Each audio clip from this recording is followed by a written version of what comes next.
할렐루야. 아유, 막 인도말로 인사해야 될 것 같아요. 뭐 나마스테, 메랑언 제레마이해. 만나서 너무나 반갑고요. 저는 이제 인도 델리 두나에게 교회를 개척한 이제 선교사였고요. 또 이제 한때는 이제 인도의 아버지를 꿈꿨던 설장훈 목사입니다. 너무 반갑습니다. 예. 제가 정말 죽은 자와 같은 제가 이 자리에 다시 서서 이렇게 말씀을 전한다는 것 자체가 정말 큰 은혜인 것 같아요. 예, 그렇죠. 성도님들 너무 반가워해 주시고요.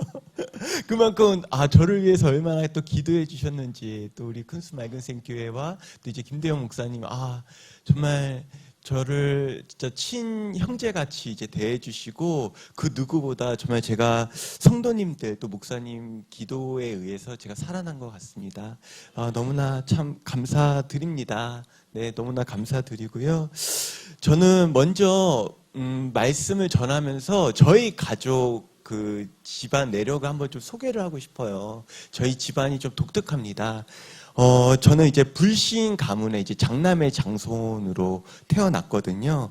그리고 이제 어릴 때부터 제가 들었던 이야기가 무엇이냐면, 호랑이는 죽어서 가죽을 남기고 사람은 죽어서 이제 이름을 남긴다고 합니다. 예, 그래서 내가 인도의 아버지를 꿈꿨나 그러기도 하는데, 그래서 이제 제가 어릴 때부터 좋아하던 이제 인물, 위인이 한 분 계셨었어요. 참고로 제가 20살 때 예수님을 처음 믿었거든요. 어릴 때 몰랐겠죠. 그분이 누구냐면 저희 가문에 있어서 정말 유명하신 분이세요.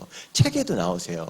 혹시 그 해골 고인물을 드신 분이신데, 예, 아시는 분, 예, 대승불교의 우리나라 창시자, 예, 원효대사가 이제 저희 주상이시고, 원효대사가 설총을 낳고, 설총이 낳고 나서 오늘날의 이 설장 목사가 이 자리에 있습니다. 이게 뭐 마태복음 1장의 구속사도 아니고, 예, 엄청난, 예, 저희 집안 분위기를 아시겠죠? 예, 제가 그 집안 가운데 당대신앙으로 20살 때 예수님을 처음 믿었어요. 그리고 또 이제 선교사로 헌신하면서 진짜 하나님을 그 누구보다, 요즘은 찐사랑이라고 하더라고요. 예, 정말 진심으로 사랑했던 것 같습니다. 그래서 이제 한낮 이제 인도 델리가 정말 더워요. 예, 한낮 여름에 50도. 네, 정말 그 50도 온도 가운데서 이제 개척을 하면서 이제 현재 이제 델리 두나게 교회를 이제 개척하기 위해서 뭐 맨 땅에 어디를 하겠습니까? 그냥 기타 하나 들고, 그때 당시 이제 단기 선교사님들도 같이 그냥 공원에 가서 그늘에서 막 기타 치고, 그러면 현지인들이 오고, 그러면 거기서 이제 행복 모임을 하는 거죠. 거기에 이제 복음을 전하면서 복음의 메시지를 통해서 이제 충격을 주면서 이렇게 이제 개척이 시작되었던 것 같습니다. 근데 문제는 제가 목사로잖아요. 목사로서 이렇게 신학을 했고, 또 이제 선교사로서 20살 예수님을 믿고 이제 선교사가 되기 위해 정말 몇십 년 동안 훈련을 받았던 것 같아요. 근데 생각지 못한 고난, 생각지 못한 사건이 오니까 이것을 정말 말씀으로 해석을 할 수가 없으니까 제 믿음의 실체를 보게 되었습니다. 그러면서 생각한 것이, 여러분, 우리가 복음 전파 이 사명을 잘 감당해야 되죠. 아멘. 우리가 정말 예수님의 제자로, 주님의 군사로 정말 이 복음 전파의 사명을 잘 감당해야 합니다. 근데 중요한 것은, 여러분, 생각지 못한 각자스러운 그 사건과 고난이 왔을 때, 그럼에도 불구하고 그 사건을 통해서 이것이 내가 복음 전파, 구원을 위한 사건으로 복음 전파를 잘 전하기 위한 것임을 말씀으로 잘 해석하고, 또한 이것이 하나님의 스토리로서 정말 내게 주신 이 고난을 통하여서 정말 그 구원의 약재료로 정말 쓰임 수 있게 그 사명을 잘 감당하기 위한 그 이야기를 오늘 좀 나누고자 합니다. 아멘. 잘 들어주실 거죠? 그래서 복음이 전파되려면 첫 번째, 다 무너져서 내 믿음의 실체를 알아야 해요. 예, 다 무너져서. 근데 오늘 참 은혜인 게 말씀 본문이 바뀌었어요. 마태복음이 아니라 이제 마가복음 13장 1절에서 10절 말씀인데요. 우선 마가복음 13장 1절, 2절 말씀 우리 함께 좀 읽어보도록 하겠습니다. 예수께서 나가실 때 제자 중 하나가 이르되 선생님이여 보소서 이 돌들이 어떠하며 이 건물들이 어떠하리까. 예수께서 이르시되 네가 이 큰 건물을 보느냐. 돌 하나도 돌 위에 남기지 않고 다 무너뜨리라 하시니라. 아멘. 여러분, 예수님이 계셨을 때 그 고대 헬라 문화는 되게 독특한 것 중에 하나는 뭐냐면 스승과 제자가요 나란히 걸으면서 서로 묻고 답하는 것이 일반적인 학습법이라고 합니다. 그래서 이제 예수님도 제자들과 함께 거리를 걸으면서 또 그 옆에 뭐가 있습니까? 화려한 그 예루살렘 성전이 있으면서 이야기를 하시는 것이죠. 근데 예수님이 제자들에게 어떤 말씀을 전하시냐면 마태복음 23장 38절 말씀에서는요 좀 더 구체적으로 보라 너희 집이 황폐하여 버려진 바 되리라고 제자들에게 말씀하십니다. 즉 제자들에게요 눈앞에 화려한 예루살렘 성전이 있는데 이 화려한 이 예루살렘이 절대 무너지지 않을 것 같은데 이 견고한 이 예루살렘이 예수님은 무너진다라고 말씀하고 계시는 것입니다. 그런데 여러분 이 예루살렘 성전은 어떤 곳입니까? 바로 이스라엘 민족의 신앙과 사회 모든 문화의 중심지였던 것입니다. 정체성이죠. 그런데 이것이 무너진다고 하니까 제자들 입장에서 생각해 보세요. 얼마나 당황하고 놀랐겠습니까? 그래서 제자 중 하나가 선생님 이 멀쩡한 성전이 왜 무너집니까? 라고 해서 다시 묻습니다. 왜냐하면 이 성전은요 지붕에는 황금 바닥에는 대리석으로 깔아서 눈으로 보기에도 너무 화려하기 때문이죠. 이런 아름다운 건물이 무너진다고 하니까 제자들도 믿을 수가 없었던 것 같습니다. 그런데 예수님께서 실제 다시 얘기하세요. 이 건물, 큰 건물들을 보느냐? 돌 하나도 돌 위에 남기지 않고 다 무너뜨리리라. 그리고 실제 AD 70년 로마 디도 장군이요 반란을 일으킨 유대인에 대한 임징으로 이 성전을 실질적으로 다 무너뜨렸습니다. 그리고 돌마다 이제 반짝이던 그 보석을 넣었다고 해요. 그 성전에. 근데 침공 당시에 돌에 보석이 박혀 있으니까 얼마나 좋아 보이겠어요. 그것을 다 빼가느냐고 돌을 다 부셨대요. 그래서 예수님 말씀처럼 정말 이 예루살렘이 다 무너져서 남은 것 하나 없이 되게 되었습니다. 그런데 여러분 저는 이 말씀을 묵상하면서 이런 생각이 들더라고요. 왜 예수님은 절대 무너지지 않을 것 같은 이 화려한 예루살렘 성전을 무너진다고 할까? 여러분 우리는 신앙생활 하면서 실은 이 화려한 예루살렘 성전을 짓고 싶지 않습니까? 저도 그러고 싶었어요. 저도 이 화려한 인도 선교지에서 이 화려한 예루살렘 성전을 짓고 싶었는데요. 제가 깨달은 것은 뭐냐면 여러분 주님의 군사, 사명자에게 중요한 것은요 여러분 겸손이더라고요. 겸손. 아멘. 그리고 만약에 내가 이 무너짐의 사건이 있다면 그 무너짐의 사건을 통해서 내 믿음의 실체를 하나님께서 보게 하시고 이 믿음의 실체는 내가 가진 내가 꿈꾸고 있던 이 화려한 예루살렘이 다 무너져야 여러분 내 믿음이 얼마나 연약한 자인지를 깨닫게 되어진다는 것입니다. 아멘. 저는요 선교사로서요 또 이제 그 델리 두나기 교회 개척을 갔잖아요. 하면서 이제 또 인도 선교 전문가로서 실은 좀 화려한 이제 그런 교회들을 이렇게 다니면서 막 집회를 다니면서 말씀을 전하고자 하는 좀 화려한 이제 인도의 아버지잖아요, 별명이. 진짜 인도의 아버지가 이제 간디인데 그와 같이 정말 유명해지고 싶은 그런 꿈을 꾸고 있었습니다. 참 욕심이 많죠? 그렇게 보이나요? 예, 그랬어요. 그래서 이제 요즘은 저 때만 해도 뭐 인도 인구가 14억 명만 했는데 요즘은 16억까지 이야기를 하더라고요. 그런 이제 인도 땅에서 그래서 제가 딱 꿈이 뭐냐면 인도를 개척하면서 또 곳곳에 행복 모임을 하면서 또 곳곳에 인도 현지 교회를 100개 이상 개척해야겠다. 그런 마음도 있었고, 왜냐면 인도의 아버지가 돼야 되니까.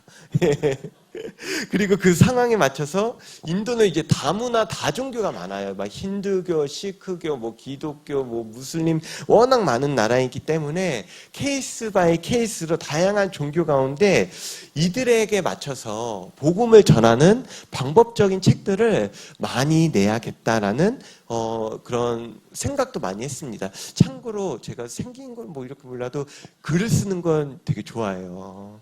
그래서 이런 나름대로의 그런 선교적인 노하우를 가지고 정말 책을 쓰고 싶었던 거예요. 책 욕심도 있었죠. 참 제가 욕심 많은 선교사입니다. 그래서 여러분 제가 이미 제목도 정해놨었어요. 그 당시에. 벌써 한국에 온 지 7년이 됐는데 제가 인도에 있었을 때는 그 책 시리즈로 첫 번째가 제목이 설 선교사 인도의 아버지가 되다. 할렐루야. 제 자서전입니다. 자서전이고 두 번째 시리즈로 이제 인도 선교 당신도 할 수 있다. 예, 가격은 15,000원. 여러분은 특별히 DC 15%까지 이제 그런 꿈들을 쓰고 있었던 거죠. 왠지 잘 팔릴 것 같지 않습니까? 아멘. 네, 아멘 하시면 돼. 근데 이제 솔직히 이제 보면은 뒤돌아보면 이제 그 당시 이제 혈기왕성한 이제 젊은 선교사의 치기 어린 욕심이죠. 예, 그만큼 제가 욕심 많고 화려한 꿈을 꾸었던 선교사였던 것 같습니다. 지금 생각해도 지금 막 부끄럽네요. 부끄러운데 그 당시에는요, 여러분 제가 인도 이제 여기 한국에 온 지 7년 됐다고 했잖아요. 그 당시에는 정말 10년 정도 제가 몸이 부서져라 그렇게 헌신하면 가능할 것 같았어요. 예, 그리고 그것이 제 사명이라 생각했습니다. 그래서 여러분 저는 정말 인도에서 처음 개척을 하면서 그 누구보다 사역을 한 것 같습니다. 인도 사역을 시작하면서 여러분 진짜 맨 땅에 헤딩하는 느낌이었고 계란으로 바위치는 느낌이었습니다. 언어도 안 되고 그 낯선 곳에서 어디 의지할 데도 없이 어디서 누구를 만났겠습니까? 또 인도 사람들 보면 얼굴이 까무잡잡하고 되게 낯설어요. 문화도 다르고 예스를 막 고개를 절레절레 흔드는데 이게 예스인지도 모르겠고 거절인지도 모르겠고 정말 다른 문화 가운데서 아까 말씀처럼 50도 날씨에 그래도 우리가 또 후원을 받고 이렇게 파송을 받았잖아요. 어딜 가야겠어요. 정말 선교사님들에게 팀을 나눠서 기타 하나 메고 공원에 갔습니다. 그리고 말 그대로 그것을 찬양을 부르면 현지인들이 한국어를 불러도 막 사람들이 오는 거예요. 신기해서. 그때 행복 모임의 그 메시지를 영어로 선포한 것이죠. 그리고 그 중에 남은 자가 있어서 그 복음의 충격을 듣고 오는 사람들이 그 축제 가운데 실제 있었습니다. 그래서 이제 왔던 한 명이 여기 있는 그 피터 집사. 그 열매예요. 그렇게 이제 연결이 됐어요. 그렇게 인도 델리 두날개 교회는 여기 성도님들의 기도와 정말 그 행복 모임 공원에서의 그 50도 되는 곳에서 정말 몸이 부서져라 그 사명감으로 시작된 것이었습니다. 근데 문제는 이렇게 사역을 하면서 정말 그 사명감으로 하는데 제 안에 통증이 있었습니다. 근데 이제 그 통증이 막 지그시 몰려오는데 병원에 가도 인도 현지 병원에 가도 초음파 검사를 했는데도 이 원인을 알 수가 없는 거예요. 그래서 곳곳에 병원에 가는데 받은 것이 뭐냐면 진통제를 주는 것입니다. 근데 또 다른 곳에 가면 또 다른 진통제를 안 나으니까 가니까 이제 또 다른 진통제를 주는 거예요. 그래서 여러분 저는 이게 자랑일지는 모르겠지만 인도에 있는 온갖 모든 진통제는 제가 다 먹어봤던 것 같아요. 정말 다양하게 모든 이제 진통제를 이제 다 먹어보게 되고, 근데 여러분 진통제를 먹으면 그 내성이 사라집니다. 그래서 다른 진통제를 먹게 되는 거예요. 근데 이제 이 진통제를 먹어도 통증이 가라앉지가 않으니까 그래도 이제 제가 또 죽으면 죽으리라 그 마인드가 있죠. 우리가 또 이제 주의 군사 아닙니까? 복음을 전해야 되죠. 그렇죠? 또 우리가 양육이 있잖아요. 그래서 제가 사역을 하면서 어떻게 하냐면 이 진통제를 먹고 이 약효가 미약하게 나타나는 타이밍을 재야 됐어요. 진통제가 먹은 후에 효과가 발생하는 시간은 바로 안 나더라고요. 약 1시간. 그리고 진통제 효과가 지속되는 시간은 1시간 반. 그러니까 예배 시간 1시간 전에 약을 먹고 어떻게 해야겠어요? 예배를 이렇게 드리고 1시간부터 드리고 좀 쉬고, 그리고 또 이제 양육이 있으면 양육 1시간 전에 이 약을 먹고 또 양육 가운데 이제 1시간 반을 버티고, 근데 양육이 또 1시간 반이 아니잖아요. 나머지 시간을 버티면서 그렇게 이렇게 이제 사역을 했습니다. 저는 이것이 사명이라 생각했어요. 여러분, 벨리 두나게 교회가 그냥 개척된 게 아니에요. 정말 많은 헌신과 노력이 있었습니다. 그 안에. 그리고 또 제가 7년 전 한국에 오기 전에 사역의 정점이라 말할 수 있는 전도 축제가 인도에서 있었습니다. 저는 그때 당시에 아직도 기억이 나는 게 뭐냐면요, 이런 수고와 헌신으로 정말 그 전도 축제 가운데 이제 VIP 명단을 작성하는데 현지인들의 진짜 100명이 딱 오게 된 거예요. 장소도 모자르잖아요. 장소가 없으니까 호텔 홀을 이제 빌려갖고 세팅을 하고 그 전주부터 진짜 금식하면서 우리 단기 선교사님들이 다 꾸미고, 또 인도는 그 대접도 채식주의자들이 있어요. 음식도 그냥 하는 게 아니라 채식주의자에 맞게 음식도 준비를 해야 되고 손 쓸 게 얼마나 많은데요. 그런 것들을 다 준비하면서 당일날 예배를 드리는데, 여러분 진짜 그 현지인 100명 오는 것을 보면서 정말 하나님 앞에 눈물로 감사가 되었습니다. 그리고 여러분, 그 인도 현지인 새가족 한 명에게는요, 그 한 명이 아니에요. 보통 새가족 한 명 뒤에는 3명, 4명의 잠재적 또 인원이 있는 것이잖아요. 또 인도는 대가족이더라고요. 그 한 명이 3명, 4명이 아니라 진짜 8명, 10명 되는 그 대가족인 거예요. 아, 됐다. 인도의 아버지. 화려한 이 예루살렘 성전을 드디어 지을 수 있고, 설선교사 인도의 아버지 되다 15,000원? 이제 그런 생각이 들더라고요. 근데 그리고 그 다음날, 여러분 그렇게 축제를 하면 그 다음 주에 뭐를 해야 됩니까? 새가족 정착을 위해 이제 뛰어야 되잖아요. 정착 한 주 동안 이제 열심히 정착을 해야 돼요. 그렇죠? 그렇게 정착을 위해서 진짜 다 만나야 됩니다. 그렇게 해서 이제 해서 진짜 그 교회에 하나님께서의 일하심을 이제 보게 될 것이다. 그렇게 생각한 그 다음날 통증이 그래도 너무 제가 진짜 버틸 수가 없어서 또 이제 인도 현지 병원에 가고 이제 엑스레이를 찍게 되었는데, 그제서야 그 엑스레이에 찍힌 제 폐를 보고 제 눈을 의심하지 않을 수가 없었습니다. 세상에 여러분, 엑스레이를 찍었는데요, 제 폐에 5에서 6cm 정도의 동그란 흰색 그 덩어리가 보이는 거예요. 그것이 무엇이냐면 암이었던 것이죠. 암. 현지 의사 선생님이 저를 그 당시 정말 불쌍히 여기는 그 표정으로 하면서 암이라고, 내가 해줄 수 있는 것은 없다고까지도 이야기하시더라고요. 되게 심각한 상황이었어요. 그 이야기를 듣고 어떻게 했어요? 바로 본부에 이제 알리고, 저는 정말 화려한 옷을 입고 화려한 성전을 지어야 했는데, 진짜 전도 축제 그 다음날 암 판정을 받고 한국에 오는 가장 빠른 비행기를 타고 귀국 당일날요, 정말 응급실에 귀국 당일날 실려갔습니다. 이렇게 제가 화려한 제 교만함으로 화려한 성전을 짓고자 했지만 이것이 다 무너지는 것은 한국에 도착해서 불과 24시간, 48시간이 안 된 것 같아요. 왜냐하면 하나님께서는 이 복음 사명, 복음 전파에 있어서 그 사명을 너무나 중요시 여기시는데, 특별히 나를 너무나 사랑하시기에 내가 더 이상 교만하지 아니하고 겸손함으로 더 많은 사람을 살리시게 하기 위해서 다 무너뜨려야 했기 때문입니다.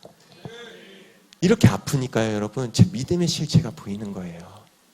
내가 선교사로서, 목사로서 훈련을 잘 받았기 때문에, 또 리더로서 정말 나는 믿음 좋다 생각했는데, 여러분, 아프니까 아, 내가 얼마나 믿음 없는 자이구나. 내가 하나님 앞에 무기력한 자이구나 라는 것을 인정하게 되었습니다. 이렇게 여러분, 내가 하나님 앞에 아무것도 할 수 없는 자이구나 라는 것을 인정할 때, 그때 비로소 하나님이 더 큰 사명을 주시고 비로소 또 일하시기 시작하셨습니다. 이렇게 복음이 전파되려면요, 두 번째는 먼저 또 있어야 할 일임을 인정해야 합니다. 우리 3절 4절 말씀 함께 읽어보겠습니다. 예수께서 감난산에서 선전을 마주 대하여 앉으실 때 베드로와 야고보와 요한과 안드레가 조용히 묻되 우리에게 어느 때에 이런 일이 있겠사오며 이 모든 일이 이루어지려 할 때 무슨 징조가 있사오리이까. 아멘. 여기 제자 중에서는요, 베드로와 야고보와 실은 요한과 안드레가 대표적으로 이제 예수님께 이제 묻는 장면이거든요. 근데 예수님께서 평소 전혀 상상치 못한 이 예루살렘이 무너진다고 하니까 이 제자들이 그 의미가 얼마나 궁금했겠습니까? 그래서 제자들이 예수님께 질문을 하는데 실은 이 예수님의 말씀을 이 제자들이 제대로 이해를 못했어요. 왜냐하면 예수님은 이 이스라엘에게 있어서 영적인 부분을 이야기하고 있는데 제자들은 당시 이제 때와 징조에만 관심이 있었던 것이죠. 그래서 이제 5절 6절 말씀도 읽어볼게요. 예수께서 이르시되 너희가 사람의 미혹을 받지 않도록 주의하라. 많은 사람이 내 이름으로 와서 이르되 내가 그라하여 많은 사람을 미혹하리라. 아멘. 많은 사람이 미혹당한다고 얘기합니다. 여러분, 여기서 미혹이란 단어는요, 죄를 이끄는 일, 신앙을 떠나는 것을 의미하는 것인데요. 여러분, 예수님을 우리가 아무리 잘 믿어도요, 내가 이렇게 무너지는 사건이 있을 때, 나에게 이 고난의 사건이 왔을 때 이것을 말씀으로 해석하지 아니하고 또 이렇게 공동체와 함께하지 않는다면 미혹받아서 죄 가운데 떠나가게 된다는 것입니다. 여러분, 너무 우리 주변에는 미혹될 게 너무나 많아요. 외모 혹시 미혹되지 않나요? 아, 자신 있으신가 봐요. 우리 역시 큰숨 많이 생겨. 예. 외모에 미혹되기도 하고 아니면 학벌 아니면 이제 돈, 음란 아니면 명품백, 그런 이제 돈과 지위의 이제 공부 막 그런 거에 수시로 우리는 미혹이 되었고 교회를 떠나기도 하고 말씀을 떠나되기로 합니다. 그리고 내가 미혹되어서 이것만은 절대로 무너지지 아니하리라 믿었던 것들이 근데 이제 무너지게 되면요, 여러분 이런 미혹이 되는 거예요. 그리고 하나님을 원망하고 나중에는 하나님이 살아계시나 그렇게까지 죄 가운데 빠져들게 되는 것입니다. 그렇기 때문에 여러분 중요한 것은요, 내가 정말 이 세상을 열심히 살아가는 것이 아니라요. 여러분 인생의 목적이 무엇입니까?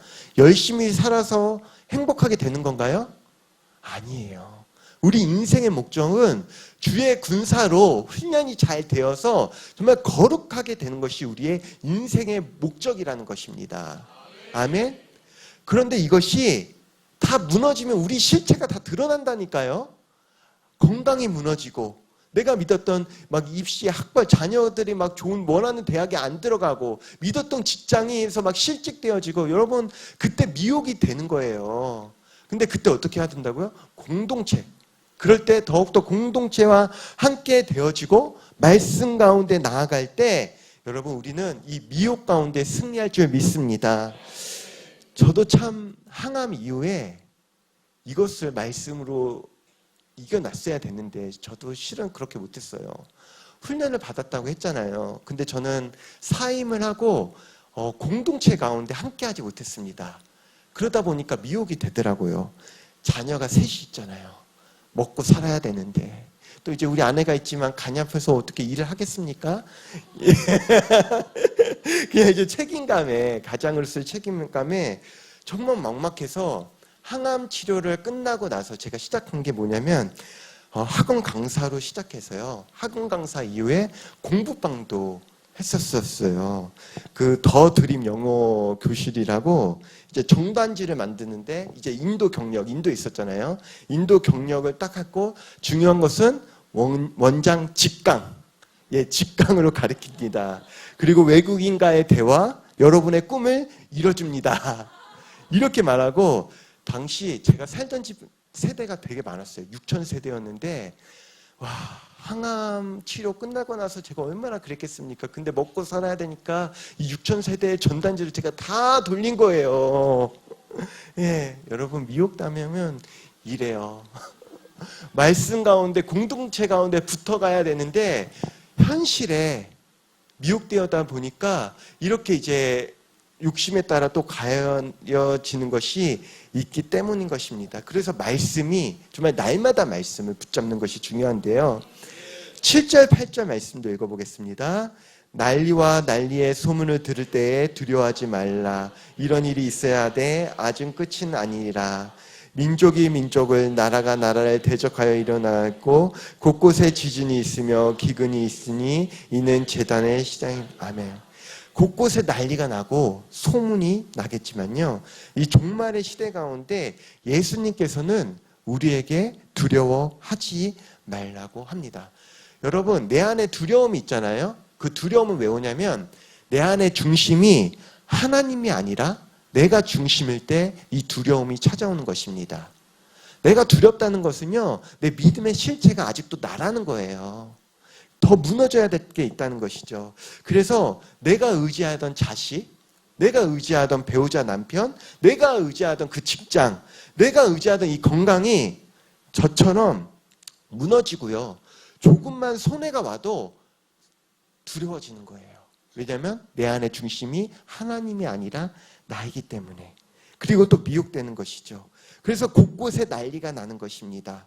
그런데 중요한 것은 곳곳에 난리가 나고 이런 소문이 나는데 예수님은 우리에게 왜 두려워하지 말라고 하셨을까요? 7절 말씀 한번 다시 볼게요. 7절 말씀. 난리와 난리의 소문을 들 때 두려워하지 말라. 이런 일이 있어야 하되 아직 끝은 아니니라. 아멘. 왜냐하면 여러분, 난리와 난리, 이런 사건들은요, 예수님께서 말씀하시는데 뭐냐면 우리에게 꼭 있어야 할 일이기 때문입니다. 아멘. 왜요? 우리를 거룩해 하기 위해서. 왜냐요? 우리가 이 복음 전파의 사명을 그 누구보다 잘 감당하기 위해서 우리에게 이런 사건들을 주시는 것이고, 우리는 이런 사건들이 올 때마다 어떻게 생각해야 된다고요? 아, 있어야 할 일이구나 라고 외치시길 바라요. 만약 사업을 하다가 뭐 주식 투자로 집안이 있고 그걸 통해서 뭐 다툼이 있었더라도 아, 이것이 있어야 할 일이구나. 내가 비록 잘 나가는 이 회사에서 실직되었어요. 앞날이 깜깜해서 어떻게 먹고 살아야 되나 걱정되더라도 아, 이것은 나의 거룩을 위해서 있어야 할 일이구나.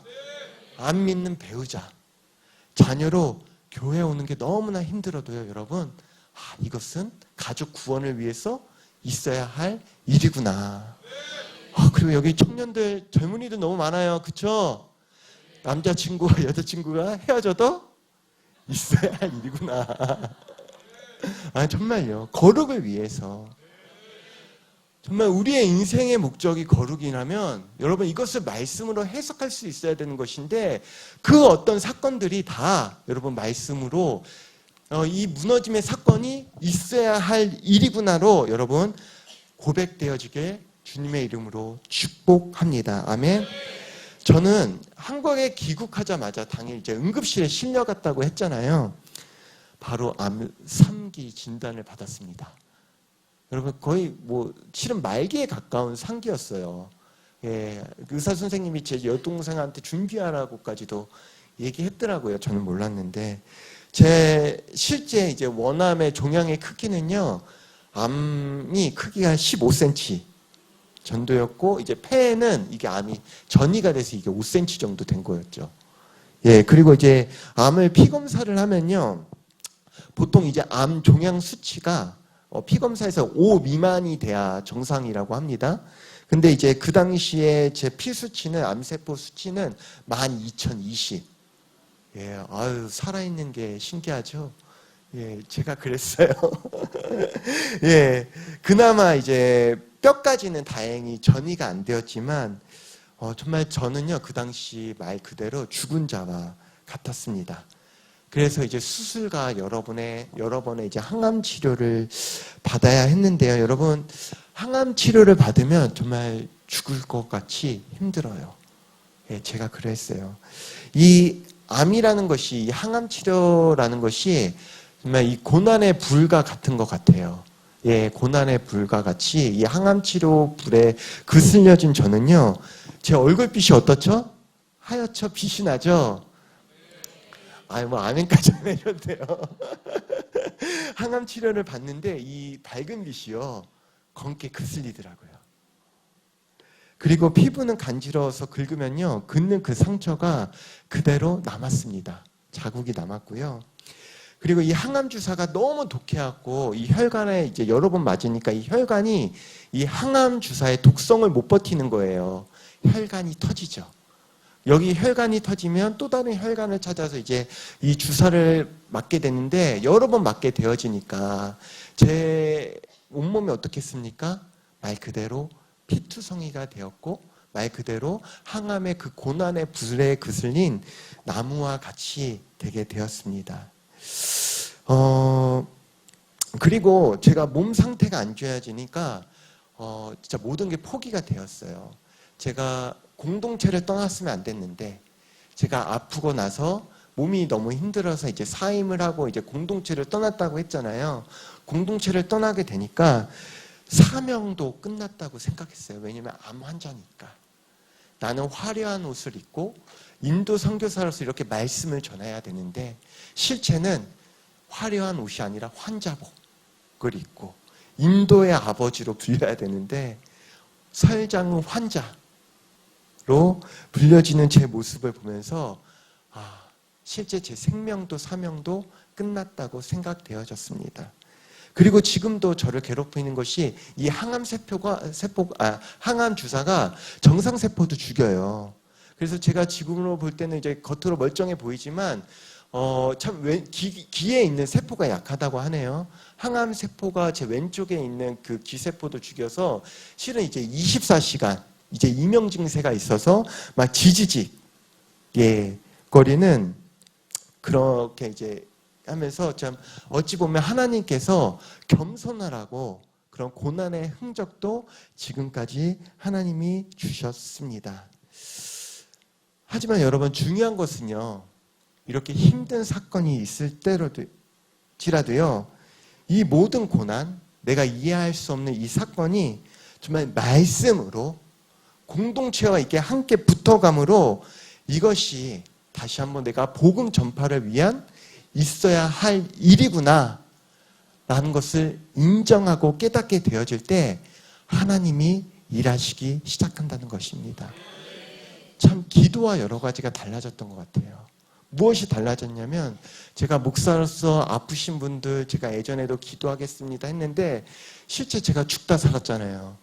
아프다 보니까 정말 그 누구보다 그 어떤 치료 과정이 있는지만 들어도 너무 체열이 되고 눈물이 나는 거예요. 그리고 주변에 봐도 여러분, 인도만이 아니라 필리핀 전 세계 곳곳에 가면요, 여러분 사람 사는 것 똑같아요. 어디 가나 다툼이 있고, 어디 가나 건강 문제가 있고, 어디 가나 자식 문제가 있고, 어디 가나 직장 문제가 있고, 다 동일합니다. 근데 이 모든 것이 말씀으로 있어야 할 일이구나. 그래서 더 공동체 가운데 붙어가야 되는구나. 이것이 인정되어질 때 하나님 것은 여러분, 이 육이 무너지는 사건을 통해 영을 세워 가시는 것입니다. 아멘. 그리고 감당할 힘도 주시는 것입니다. 그래서 솔직히 예전에는 제가 항암 치료 과정 가운데 정말 서 있는 것도 버티기 힘든 정도였지만요, 정말 시간이 참 빠른 것 같아요. 올해가 7년이라고 했잖아요. 벌써 재작년. 여러분, 제가 완치 판정을 받았네요. 아멘. 하나님께서 살리셨어요. 제가 잘난 게 아니라, 제가 교만해서 인도의 아버지로 화려한 성전을 지으라는 것이 아니라, 말 그대로 내가 무너진 곳에서 겸손해지고 복음 전파의 사명을 더 잘 감당하라고. 아파서 보니까 정말 힘들고 아프신 분들이 곳곳에 있는 거예요. 더 체휼하고 눈물 흘리면서 그분들에게 복음을 전하라고 하나님께서 살리신 것이죠. 그래서 정말 감사해요. 정말 성도님들의 기도로 살아난 것 같습니다. 아멘. 그리고 복음이 전파되려면 세 번째는 복음이 만국에 전파되어야 합니다. 9절 10절 말씀 읽어보겠습니다. 너희는 스스로 조심하라. 사람들이 너희를 공회에 넘겨주겠고 너희를 회당에서 매질하겠으며 나도 말미암아 너희가 권력자들과 임금들 앞에 서리니 이는 그들에게 증거가 되려 함이라. 또 복음이 먼저 만국에 전파되어야 할 것이니라. 아멘. 여러분, 우리는 사명을 가진 이 땅의 주의 군사 그리스도인입니다. 아멘. 믿으시죠? 우린 다 예수님의 제자 군사가 돼야 되는 것이에요.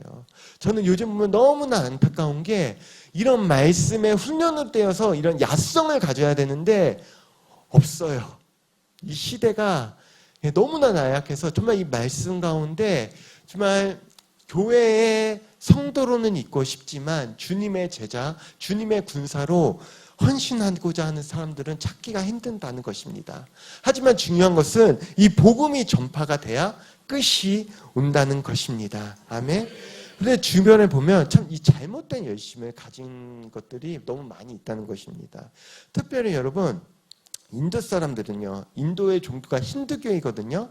잘못된 열심과 행위가 대단합니다. 그것이 얼마나 대단하냐면, 여러분, 인도 사람들은요, 집이 크면 방 하나, 집이 작으면 방벽 성반에 자신이 섬기는 그 신의 초상화를 놓고 정해진 시간에 그 신을 위해서 기도를 합니다. 그리고 자신의 죄악을 제거하기 위해서 어떻게 할까요? 혹시 그 겐지스 강이라고 들어보셨나요? 혹시 가보셨어요? 안 가보셨죠? 그 겐지스 강에 몸을 담근대요. 이것이 평생의 이들에게 수건 사업이에요. 왜냐하면 이 죄를 제거하기 위해서. 그런데 여러분, 금을 정말 더럽거든요. 저 여러 번 가봤어요. 갔는데 우선 흙탕물에 이제 사람들이 막 목욕하고 마시고 보면 막 시체 태우고요. 막 까마귀야 소 배설물들이 막 둥둥 떠다니는데 여러분, 전 절대 겐지스 강에 안 들어갑니다. 근데 이제 그들은 그 강에 들어가는 것이 자신의 죄를 제거하는 것이라 믿는 거예요. 그래서 여러분, 이 진리를 아는 것이 너무 우리에게 중요한 것입니다. 아멘. 여러분, 그 진리는 무엇입니까? 바로 성경 말씀입니다. 그리고 그 말씀에 우리의 죄악을 제거하고 아름다운 옷을 입혀주는 분이 계세요. 그분이 누구세요? 예수 그리스도. 아멘. 그래서 지금 보면은 이제 행복 모임을 지금 하고 계시죠? 왜 행복 모임을 하세요? 왜죠? 아름다운 소식. 바로 예수님을 전하기 위해서 우리가 초대하는 것이 아닙니까? 그 행복 모임을 통해서 여러분, 그 복음의 충격이 전파되어지고 정말 많은 자들이 이 진리를 알게 주님의 이름으로 축원합니다. 아멘. 참 시간이 이렇게 이제 흘렸고 제가 이렇게 완치 판정을 받았다고 했잖아요. 제가 이렇게 상태가 좋아진 지는 얼마 안 됐어요. 여러분, 정말 제 얼굴색도 안 좋았고 머리도 이제 다 빠졌다가 난 겁니다. 예, 저 옛날에 보면은 막 주름도 없고 했었어요. 근데 생각지 못하게 좀 늙었네요.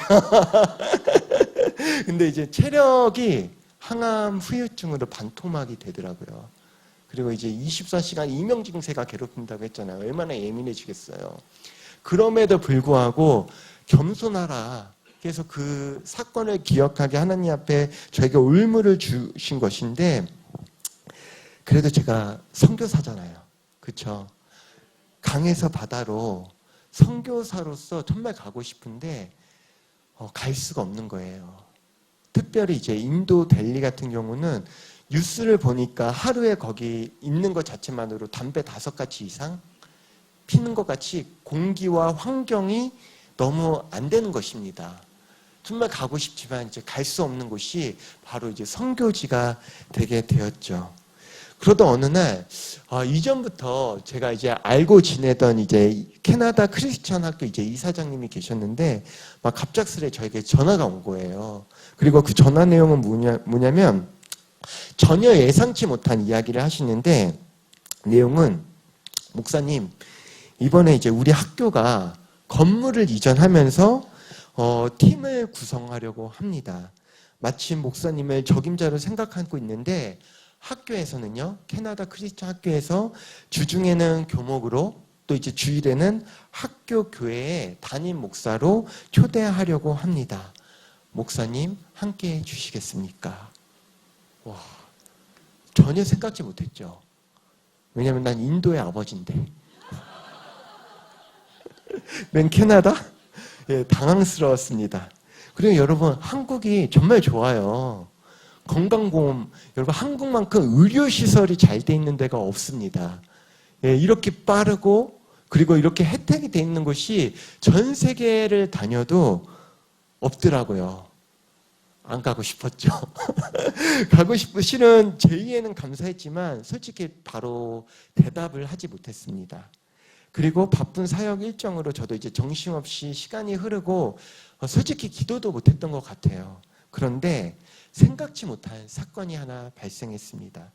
올해 1월 초였던 것 같아요. 제가 이제 여기 사임은 했지만 여기 오기 전에 이제 우리들 교회에서 제가 담임 목사님을 모시고 이제 그 큰 집회를 이제 따라다니거든요. 그러면 이제 올해 1월 초에 담임 목사님 큰 집회가 하나 있었는데 그 집회는요, 여러 강사님들이 릴레이 형식으로 나와서 이제 강의하시고 기도하면서 밤 늦게까지 밤 늦게까지 말씀을 전하고 기도하는 집회였습니다. 그리고 제가 모시던 담임 목사님은 순서상 철야 이제 끝에서 두 번째 이제 말씀을 전하기로 되어 있었어요. 그리고 실제 이제 목사님께서 말씀을 전하시고 이후 이제 철야 기도로 집회가 계속 일정이 있었지만 마침 그날 1월 초잖아요. 대설주의보가 그때 이제 경기도였는데 내린 거예요. 서해 쪽에. 그럼 어떻게 하겠어요? 빨리 팀이 정리하고 철수를 해야 될 거 아니에요. 그래서 목사님은 빨리 가시고 또 함께 했던 팀도 정리해서 보내고 저도 빨리 가기 위해서 대설주의보니까 가기 위해서 주차장에 제 차에 있는 데에 갔는데 세상에나 여러분 제 차 앞에 2중 3주 주차도 아니고요. 정말 여기서 저 맨 끝 이상으로 그냥 보자마자 헉 하면서 제 차를 포기할 정도로 아예 막혀 있는 것입니다. 정말 갑갑하더라고요. 대설주의보인데. 그리고 마침 또 눈이 내리기 시작하는 거예요. 정말 큰일 났다 싶었죠. 대설주의보인데 제 마음이 다급했습니다. 그리고 이렇게 상황이 꼬이니까 너무 피곤하고 막 짜증이 나는 거예요. 그래서 제가 어떻게 했습니까? 이걸 좀 하소연하고 싶은 거예요. 제가 누구를 하겠어요? 김대현 목사님한테 전화하겠어요? 누구를 하겠어요? 제 아내한테 했지. 아내한테 해서 여보 나 정말 춥고 배고픈데 빨리 집에 가고 싶은데 근데 차가 도저히 빠져나갈 수가 없네. 나 어떡하지? 하면 실은 아내가 나를 위로해 줄 줄 알았어요. 아내가 제 상황에 깔깔깔 웃으면서 잘 되었네. 추운데 그냥 교회 들어가서 철야 기도 드려. 그쵸? 이런 반응은 처음이네요. 목사가 기도를 해야지. 당신이 들어야 할 말씀이 있나 보다. 그러는 거예요. 순간 정말 얄밉더라고요. 정말 얄미웠어요. 눈 오고 춥고. 그런데 여러분 교회 안은 따뜻하니까 저는 들어갈 수밖에 없었습니다. 그래서 여러분 저는 그날요 정말 제가 원해서가 아니라 제 믿음이 좋아서가 아니라 철야 기도 가운데 기도하고 싶어서가 아니라 정말 추워서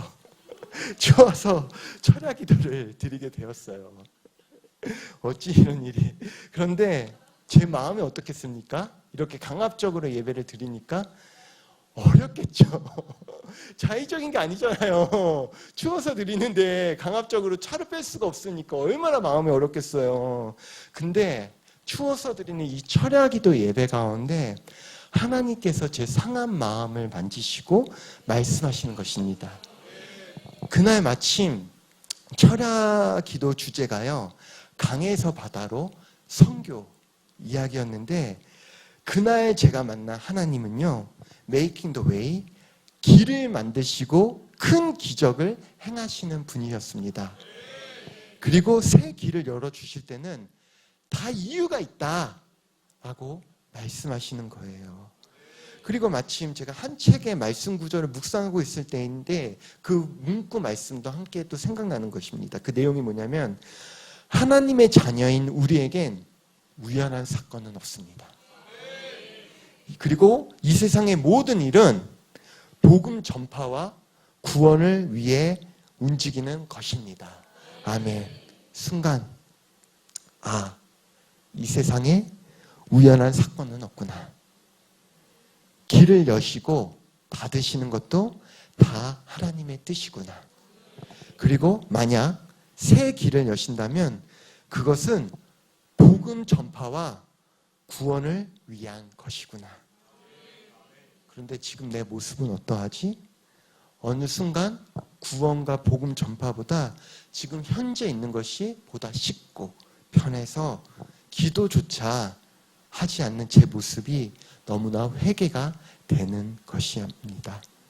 순간 냉랭한 제 가슴이 뜨거워졌고요. 정말 제가 죽었던 그 사명과 모든 것들을 하나님께서 복음 전파자로서 살리시는 것 같았어요. 그렇게 저는 밤새 울며 기도하고 하나님의 인도하심을 받게 되었죠. 성도님들 10절 말씀 그리고 다시 한번 읽어볼게요. 또 복음이 먼저 만국에 전파되어야 할 것이니라. 아멘. 여러분, 저는요 말 그대로 불에 그슬린 나무같이요 암으로 생명도 소망도 없는 자와 같이 되었습니다. 하지만 정말 성도님들 감사해요. 목사님 너무 감사해요. 함께 기도해 주심으로써 정말 이 생명도 소망도 없던 자가 살아났고요.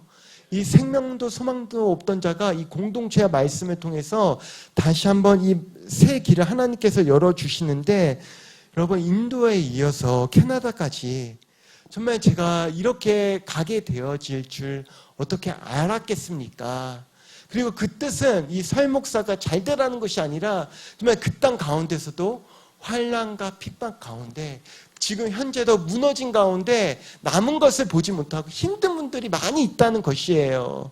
그들에게 복음을 전하라고 하나님께서 새 길을 열어주시는 것이죠. 그래서 여러분 정말 부족한 저를 위해 많이 기도해 주셔야 돼요. 아멘. 정말 제가 갖춘 게 없습니다.